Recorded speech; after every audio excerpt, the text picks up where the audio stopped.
qui sont imparties. Je vais prendre deux questions, une par une dame et une par une. Qui a des questions à poser? Donc, au niveau de la commission des normes de l'ONEC, nous avons préparé un texte qui traite bien sûr sur le blanchiment des capitaux et la lutte contre le terrorisme.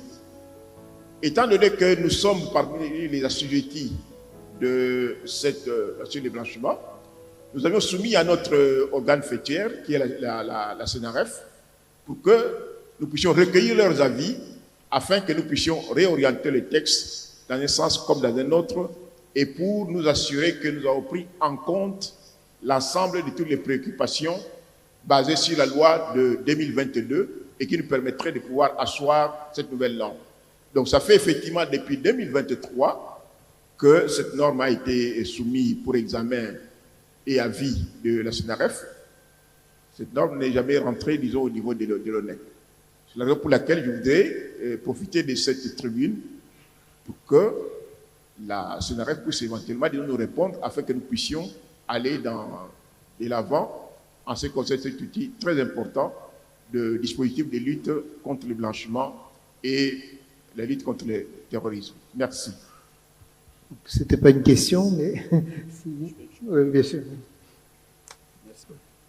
Merci beaucoup, cher expert, pour cette observation très pertinente.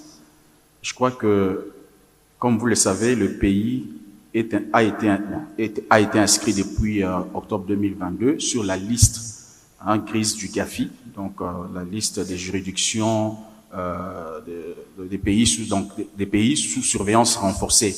Pourquoi? Parce que les dispositifs avaient présenté des lacunes stratégiques en matière de lutte contre le blanchiment des capitaux et le financement du terrorisme.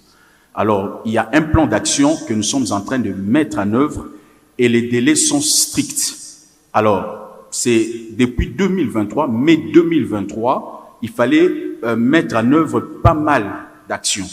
Ce n'est pas que nous avons mis de côté le travail que vous avez transmis à la CNRF. Du reste, la CNRF apprécie, n'est-ce pas, les efforts déjà fournis dans ce sens-là pour pouvoir se conformer aux standards internationaux. Nous allons y travailler et nos avis techniques vous parviendront. Merci. Voilà, et merci beaucoup. Il me reste à remercier les panélistes pour ces apports et ces éclaircissements qui sont vraiment utiles pour que les experts comptables comprennent bien l'importance de la lutte contre le blanchiment et continuent à contribuer à sa bonne application et à la progression de l'économie de la RDC. Et je crois que c'est le moment de passer au panel suivant.